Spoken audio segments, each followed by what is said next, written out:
بسم اللہ الرحمن الرحیم۔ کتاب شرح چہل حدیث از امام خمینی رحمۃ اللہ علیہ، 12ویں حدیث، تیسرا حصہ، چوتھی فصل، شب بیداری کی فضیلت۔ اب حدیث شریف کے دو فکروں کا بیان ہمارے ذمہ رہ گیا ہے، جس میں فرمایا گیا ہے جافع عن اللیل جنبک واتق اللہ ربک۔ مولا امیر المومنین علیہ السلام نے اس حدیث شریف میں قلبی اعمال اور تنبیہ کرنے والے تفکرات اور تقوی الہی کے پہلو و پہلو شب بیداری اور بستر سے دوری کو بھی عبادت کے لیے ضروری قرار دیا ہے۔ یہ نماز شب کی فضیلت و اہمیت پر دلیل ہے۔ چنانچہ احادیث میں اس عمل کی بہت اہمیت بیان کی گئی ہے، اور ائمہ ہدی و مشائخ عظام اور علماء کرام کی یہ سیرت رہی ہے کہ ہمیشہ نماز شب کے پابند رہے ہیں، بلکہ رات کے آخری حصے میں بیداری کو عبادت سے قطع نظر کرتے ہوئے بھی بہت اہمیت دیتے تھے۔ کتاب وسائل الشیعہ، جو مذہب امامیہ کی عظیم ترین کتاب ہے اور جس پر مذہب کا دار و مدار ہے، جو فقہاء و علماء کی مرجع ہے، اس میں نماز شب کی فضیلت میں 41 حدیثیں اور اس کے ترک کے مکروہ ہونے پر چند حدیثوں کو ذکر کیا گیا ہے۔ پھر سابق و لاحق یعنی مستحب اور مکروہ کے لیے حوالے بھی نقل کیے گئے ہیں، اور دعاؤں وغیرہ کی کتابوں میں بے حد و بے حساب حدیثیں ذکر کی گئی ہیں، لیکن ہم حصول برکت کے لیے چند حدیثوں کے ذکر پر اکتفا کرتے ہیں۔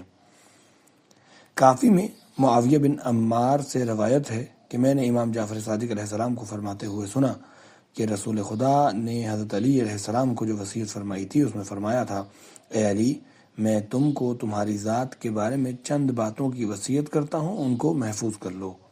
اس کے بعد فرمایا، نماز شب کی پابندی کرو، نماز شب کی پابندی کرو، نماز شب کی پابندی کرو۔ حدیث کی ابتدا و انتہا سے نماز شب کی حد سے زیادہ اہمیت سمجھ میں آتی ہے۔ اسی طرح بحوالہ خصال حضرت امام جعفر صادق علیہ السلام سے مروی ہے، آپ نے فرمایا، رسول خدا نے جبرائیل سے کہا، مجھے وعظ و نصیحت کرو۔ جبرائیل نے کہا، اے محمد صلی اللہ علیہ وآلہ وسلم، جتنا جی چاہے زندہ رہو مگر مرنا ہے، جس سے جی چاہے محبت کرو مگر اس سے جدا ہونا ہے، جو عمل چاہے کرو اسی سے پالا پڑنا ہے۔ یہ جان لیجئے کہ مومن کا شرف شب بیداری میں ہے، اور اس کی عزت لوگوں سے اپنی آبرو کی حفاظت میں ہے۔ مجالس ابن عباس سے روایت کی ہے کہ رسول خدا صلی اللہ علیہ وآلہ وسلم نے ایک حدیث میں فرمایا، جس بندے یا کنیز کو نماز شب کی توفیق ہو اور وہ خلوص کے ساتھ بستر سے اٹھے، کامل وضو کرے اور قلب سلیم اور سچی نیت اور خشوع بدن اور آنکھوں سے آنسو بہاتے ہوئے خدا کے لیے نماز پڑھے، تو خدا اس کے پیچھے ملائکہ کی 7 صفوں کو قرار دیتا ہے۔ ہر صف میں اتنے ملک ہوتے ہیں جن کی تعداد خدا کے علاوہ کوئی نہیں جانتا۔ ہر صف کا ایک سرا مشرق اور ایک مغرب میں ہوتا ہے۔ جب وہ نماز سے فارغ ہوتا ہے تو خدا ان ملائکہ کی تعداد کے مطابق اس شخص کے لیے درجات لکھ دیتا ہے۔ علل انس سے روایت کی ہے کہ میں نے رسول خدا صلی اللہ علیہ وآلہ وسلم کو فرماتے ہوئے سنا، آدھی رات کو 2 رکعت نماز مجھے دنیا و ما فیہا سے محبوب ہے۔ اور بہت سی احادیث میں ہے کہ نماز شب مومن کا شرف اور جس طرح مال و اولاد دنیا کی زینت ہے، نماز شب آخرت کی زینت ہے۔ اسی طرح علل میں جابر بن عبداللہ انصاری سے روایت کی گئی ہے، میں نے رسول خدا کو فرماتے ہوئے سنا کہ آپ فرما رہے تھے، خداوند عالم نے جناب ابراہیم کو کھانا کھلانے اور جب لوگ سوتے تھے اس وقت نماز شب پڑھنے کی وجہ سے خلیل بنایا۔ اگر نماز شب کے لیے صرف یہی ایک حدیث ہوتی تب بھی اس کی اہمیت کافی تھی، لیکن اس کی اہلیت رکھنے والوں کے لیے، مجھ جیسے نااہلوں کے لیے نہیں۔ ہم لوگوں کو نہیں معلوم کہ خلت کون سی خلعت ہے۔ خدا کسی بندے کو دوست بنائے تو اس کا کیا مرتبہ ہے۔ عقل انسانی اس کے تصور سے عاجز ہے۔ اگر خلیل خدا کو تمام بہشت دے دیے جائیں تو وہ ان کی طرف نظر بھی نہ کریں گے۔ تم بھی اگر کوئی عزیز محبوب یا محبوب دوست رکھتے ہو تو وہ تمہارے پاس آ جائے تو تم بھی ہر قسم کی ناز و نعمت کو ٹھکرا کر جمال محبوب اور لقائے محبوب کی وجہ سے تمام چیزوں سے بے پرواہ ہو جاؤ گے۔ حالانکہ یہ مثال نامناسب ہے اور دونوں میں بعد المشرقین کا فرق ہے۔ اسی طرح علی بن ابراہیم نے اپنی تفسیر میں امام جعفر صادق علیہ السلام سے روایت کی ہے، حضرت نے فرمایا، بندہ جو کچھ بھی نیک عمل کرتا ہے قرآن میں اس کا ثواب ہے، سوائے نماز شب کے۔ اس کی عظمت کی بنا پر خدا نے اس کا ثواب بیان نہیں کیا۔ چنانچہ ارشاد ہے، رات کے وقت ان کے پہلو بستروں سے آشنا نہیں ہوتے ہیں اور عذاب خدا کے خوف اور رحمت کی امید پر اپنے پروردگار کی عبادت کرتے ہیں۔ ہم نے جو کچھ عطا کیا ان میں سے خدا کی راہ میں خرچ کرتے ہیں۔ ان لوگوں کی کارگزاریوں کے بدلے میں کیسی کیسی آنکھوں کی ٹھنڈک ان کے لیے ڈھکی چھپی رکھی ہے، اس کو تو کوئی جانتا ہی نہیں ہے۔ اب خداوند عالم نے جو قرۃ العین یعنی آنکھوں کی ٹھنڈک ذخیرہ فرمایا ہے اور چھپا رکھا ہے، جس پر کوئی شخص مطلع نہیں ہے، آخر وہ کیا ہے اور کیا ہو سکتا ہے؟ اگر وہ بہتی نہروں، اونچے محلات اور دیگر بہشتی نعمتوں جیسی کوئی نعمت ہوتی تو دیگر اعمال کی طرح اس کو بھی بیان کر دیا جاتا اور ملائکہ اس پر مطلع ہوتے۔ اس سے معلوم ہوتا ہے کہ وہ کچھ اور ہے اور اس کی عظمت اس سے زیادہ ہے کہ کسی کی گوش زد کی جائے، خصوصاً اس دنیا کے رہنے والوں کے لیے۔ اس عالم یعنی آخرت کی نعمتوں کا قیاس اس دنیا کی نعمتوں پر نہ کرو۔ یہ سوچو بھی نہیں کہ وہاں کے بہشت و باغات یہاں کے بہشت و باغات ہی کی طرح ہیں یا ذرا اور زیادہ وسیع و عریض ہیں۔ وہاں دار کرامت حق اور مہمان خانہ الہی ہے۔ یہاں کی پوری دنیا وہاں کی بہشتی حور العین کے ایک بال کے برابر بھی نہیں ہے، بلکہ اہل جنت کے لیے بنائے گئے بہشتی زیوروں میں سے کسی ایک تار سے بھی مقابلہ نہیں کیا جا سکتا۔ اس کے باوجود خداوند عالم نے نماز شب پڑھنے والے کی جزا میں ان چیزوں کو بھی قرار نہیں دیا، مقام تعظیم میں ان کا ذکر کیا ہے، لیکن افسوس ہمارا ایمان کمزور ہے اور ہم اہل یقین نہیں ہیں، ورنہ ناممکن تھا کہ ہم اس طرح غافل رہتے اور صبح تک خواب خرگوش میں پڑے رہتے۔ اگر شب بیداری انسان کو حقیقت و سر نماز سے آگاہ کر دے اور انسان حق کے ذکر و فکر سے مانوس ہو جائے تو راتوں کو نماز اس کی عادت بن جائے، یعنی راتیں اس کے معراج کی سواری بن کر قرب خدا کا ذریعہ بن جائیں، تو خدا کے جمال جمیل کے علاوہ اس کی کوئی دوسری جزا ممکن نہیں ہو سکتی۔ ہم اہل غفلت کی حالت پر افسوس کہ آخر عمر تک خواب غفلت سے بیدار نہیں ہوتے اور طبیعت کی مستی پر باقی رہتے ہیں، بلکہ ہر آنے والا دن ہماری مستی و غفلت کو بڑھاتا ہی رہتا ہے۔ ہم حیوانی چیزوں، کھانے پینے اور جنسی عمل کے علاوہ کچھ سمجھتے ہی نہیں ہیں۔ جو بھی کرتے ہیں چاہے وہ عبادت ہی ہو، وہ پیٹ بھرنے اور جنسی خواہشات کی تکمیل کے لیے کرتے ہیں۔ کیا تم خیال کرتے ہو کہ خلید اللہ کی نماز ہماری نماز کی طرح تھی؟ حضرت خلیل نے اپنی حاجت جبرائیل سے طلب نہیں کی۔ ہم اپنی حاجتوں کو اگر گمان کر لیں کہ حاجت روا ہے، شیطان سے بھی طلب کر لیتے ہیں۔ ان سب باتوں کے باوجود مایوس نہیں ہونا چاہیے۔ ہو سکتا ہے ایک مدت تک شب بیداری کرنے اس سے مانوس ہونے اور اس کے عادی ہونے کے بعد رفتہ رفتہ خدا تمہاری دستگیری کرے اور ایک لطف خفی کے ساتھ خلعت رحمت سے نواز دے، لیکن اجمالاً سر عبادت سے غافل نہ رہو اور صرف تجوید قرات اور ظاہری تصحیح سے پڑھنے کی طرف متوجہ نہ رہو۔ اگر مخلص نہیں بن سکتے تو کم از کم اس قرۃ العین کی تلاش کرو جس کو خدا نے چھپا رکھا ہے، اور فقیر، عاصی، حیوان سیرت اور جو تمام درجات کو چھوڑ کر حیوانیت پر قناعت کر بیٹھا ہے، اگر ممکن ہو تو اس کے لیے دعا کرو اور پوری توجہ اور خلوص نیت سے کہو، اللہم ارزقنی التجافی عن دار الغرور والانابت الى دار الخلود والاستعداد للموت قبل حلول الفوت۔ پالنے والے ہم کو دار غرور سے دور رکھ اور دار خلود یعنی زندہ و جاوید دنیا کے لیے توبہ کی توفیق عطا کر اور فوت سے پہلے موت کی استعداد عطا کر۔ 5ویں فصل تقوی کے بارے میں۔ تقوی وقایا سے مشتق ہے، جس کے معنی حفاظت و نگہداری کے ہیں۔ عرف اور روایات کی زبان میں خدا کے اوامر اور نواہی کی مخالفت سے اپنے نفس کو بچانے اور رضائے الہی کی پیروی کرنے کے ہیں۔ ویسے زیادہ تر اس لفظ کا استعمال محرمات میں پڑ جانے کے ڈر سے مشتبہ چیزوں سے بھی نفس کو مکمل طریقے سے محفوظ رکھنے کے معنی میں ہوتا ہے۔ اعوذ باللہ من الشیطان الرجیم ومن آخذ بالشبہات وقع فی المحرمات وحلق من حیث لا یعلم جو شخص شبہات میں پڑ جاتا ہے وہ محرمات میں مبتلا ہو جاتا ہے اور نامعلوم جگہ سے ہلاک ہوتا ہے۔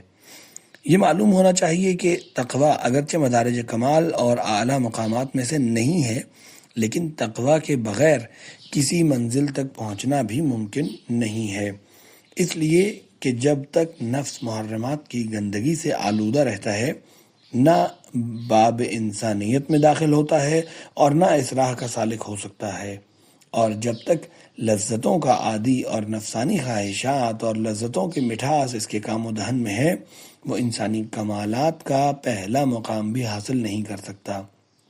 جب تک دنیا سے محبت اور لگاؤ اس کے دل میں باقی ہیں، وہ متوسطین و زاہدین کے درجے تک نہیں پہنچ سکتا۔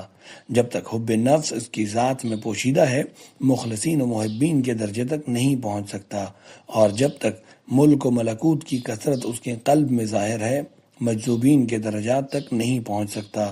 جب تک کثرت اسماء اس کے باطن ذات میں متجلی ہے، فنائے کلی نہیں پا سکتا۔ جب تک قلب مقامات کی طرف التفات رکھتا ہے، مقام فنا تک نہیں پہنچ سکتا۔ جب تک تلوین درکار ہے، مقام تمکین تک نہیں پہنچ سکتا۔ ذات اسم ذاتی کے مقام کے لحاظ سے اس کے اسرار میں ازلی و ابدی تجلی حاصل نہیں کرتی۔ بس تقوی عامہ محرمات سے بچنا ہے، اور تقوی خاصہ لذتوں سے بچنا اور دنیا کے لگاؤ سے قطع تعلق، زہد اور حب نفس سے پرہیز مخلصوں کا کام ہے۔ کثرات ظہور افعالی سے اجتناب مجذوبوں کا کام ہے، اور کثرات اسماء سے قطع تعلق کر کے فنا حاصل ہوتا ہے۔ فنا کی طرف توجہ کرنا واصلوں کا عمل ہے، اور تلوینات سے بچ کر تمکن حاصل ہوتا ہے۔ فاستقم کما امرت، ان میں سے ہر مرتبے کے لیے ایک شرح ہے، اور ان سب کا ذکر اصطلاحات میں حیران ہونے اور مفاہیم کے حجاب میں پوشیدہ ہو جانے کے علاوہ ہم جیسے لوگوں کے لیے اور کوئی نتیجہ حاصل نہیں کرتا۔ ہر میدان کے لیے کچھ اہل ہوتے ہیں۔ اب ہم آپ کی توجہ تقوی کی طرف منعطف کرانا چاہتے ہیں، ایسے تقوی کی طرف جو عام لوگوں کے لیے اہم ہے۔ چھٹی فصل۔ اے عزیز، جان لو، جس طرح اس بدن کی صحت و مرض ہوتی ہے، ان کے علاج کے لیے طبیب ضروری ہے، اسی طرح نفس انسانی اور روح آدمی کے لیے بھی صحت و مرض، علاج و معالجہ اور معالج ضروری ہے۔ صحت نفس کا مطلب یہ ہے کہ طریق انسانیت میں اعتدال، اور مرض و سقم کا مطلب ہے راستے سے بھٹکنا اور جادہ انسانیت سے انحراف۔ نفسانی امراض کی اہمیت جسمانی امراض کے مقابلے میں ہزاروں درجہ زیادہ ہے، اس لیے کہ جسمانی امراض کا نتیجہ موت ہوا کرتا ہے۔ موت کے آتے ہی نفس کی توجہ جسم سے ختم ہو جاتی ہے، تمام جسمانی امراض اور مادی خرابیاں اس سے دور ہو جاتی ہیں، اور کوئی جسمانی مرض اور نفسانی بیماری باقی نہیں رہتی۔ لیکن اگر خدا نخواستہ روحانی امراض اور نفسانی بیماری ہو تو نفس کی توجہ پہلے بدن سے ہٹ کر اپنے ملکوت کی طرف ہوگی، اور یہی امراض و اسقام کی پیدائش کی پہلی منزل ہے۔ دنیا کی طرف توجہ اور اس سے تعلق کی مثال ان نشاور چیزوں کی طرح ہے جو انسان کو بے خود بنا دیتی ہے، اور تعلق روح کا دنیا بدن سے سلب ہونا اس کے ہوش میں آنے کا باعث ہوتا ہے، اور ہوش میں آتے ہی باطن ذات میں موجود تمام امراض اور آلام و اسقام اس پر حملہ کر بیٹھتے ہیں۔ تمام وہ امراض جو اب تک چھپے ہوئے تھے، خاکستر میں چھپی ہوئی آگ کی طرح ظاہر ہو جاتے ہیں، اور وہ امراض و آلام یا تو زائل ہی نہیں ہوتے اور اس کے ساتھ رہتے ہیں، اگر زائل بھی ہوتے ہیں تو ہزاروں سال کے فشار و زحمت، آگ اور حرارتوں کے بعد زائل ہوتے ہیں۔ آخر دوا لکی، آخری علاج داغ دینا ہے۔ ارشاد خدا ہے، یوم یحما علیہا فی نار جہنم فتکوی بہا جباہہم وجنوبہم وظہورہم، جس دن وہ سونا چاندی جہنم کی آگ میں گرم کیا جائے گا، پھر اس سے ان کی پیشانیاں اور پہلو ان کی پشت داغے جائیں گے۔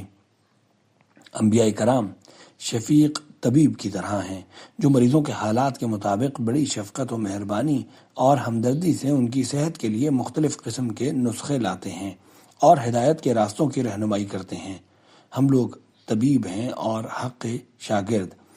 روحی، قلبی اور بدنی اور ظاہری اعمال کی حیثیت امراض کی دواؤں کی سی ہے، چنانچہ تقویٰ کی حیثیت اپنے تمام مراتب کے ساتھ ایسی ہی ہے جیسے بیماری میں ضرر رساں چیزوں سے پرہیز کی حیثیت ہوتی ہے۔ جب تک مریض پرہیز نہیں کرے گا، نہ اچھا ہوگا نہ حکیم کے نسخے کا کوئی اثر ہوگا۔ جسمانی امراض میں تو کبھی ایسا ممکن ہو جاتا ہے کہ معمولی سی بد پرہیزی کیجیے اور دوا کھاتے رہیے تو طبیعت اور دوا کا غلبہ ہونے کی وجہ سے صحت حاصل ہو سکتی ہے۔ اس لیے طبیب خود بھی تو صحت کی حافظ ہے اور دوا اس کی مددگار، طبیعت خود بھی صحت کی حافظ ہے اور دوا اس کی مددگار ہے۔ لیکن روحانی امراض کا مسئلہ بہت مشکل ہے۔ وہاں تو طبیعت شروع ہی سے نفس پر غالب ہوتی ہے اور نفس الٹا اثر کرتا ہے اور خرابی کی طرف مائل ہوتا ہے۔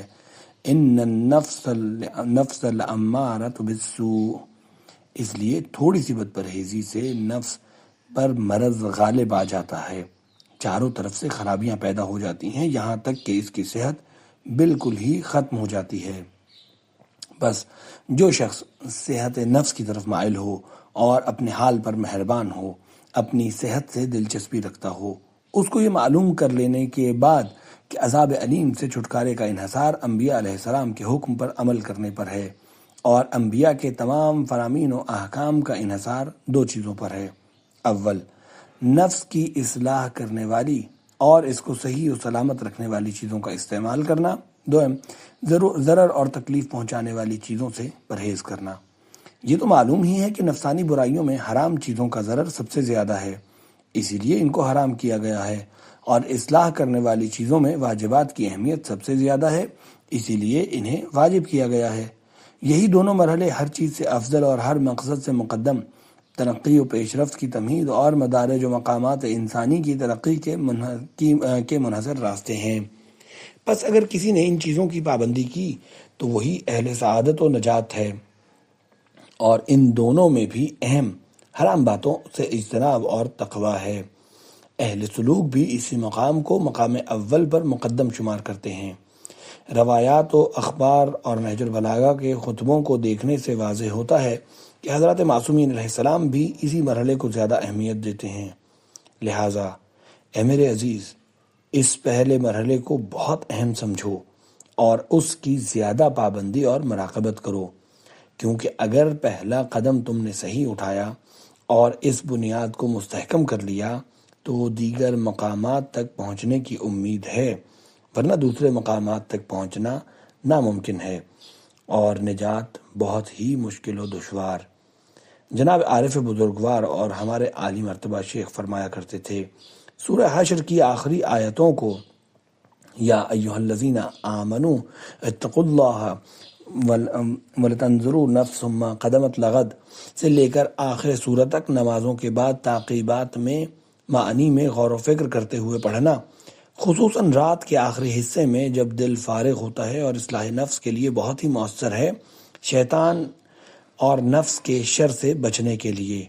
موصوف ہمیشہ باوضو رہنے کا حکم دیتے اور فرماتے تھے، وضو بمنزلہ فوجی لباس ہے، ہر حال میں خدائے ذوالجلال سے تضرع و زاری کے ساتھ دعا کرو کہ تم کو اس مرحلے میں توفیق عطا فرمائے اور صفت تقویٰ کے حصول میں تمہاری مدد کرے۔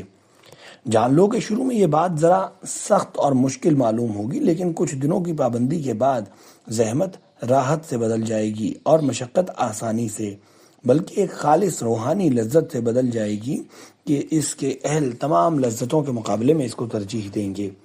پھر یہ بھی ممکن ہے کہ تم انشاءاللہ سخت پابندی اور مکمل تقویٰ کے بعد اس مقام سے ترقی کر کے تقوی خاص کے مقام تک پہنچ جاؤ۔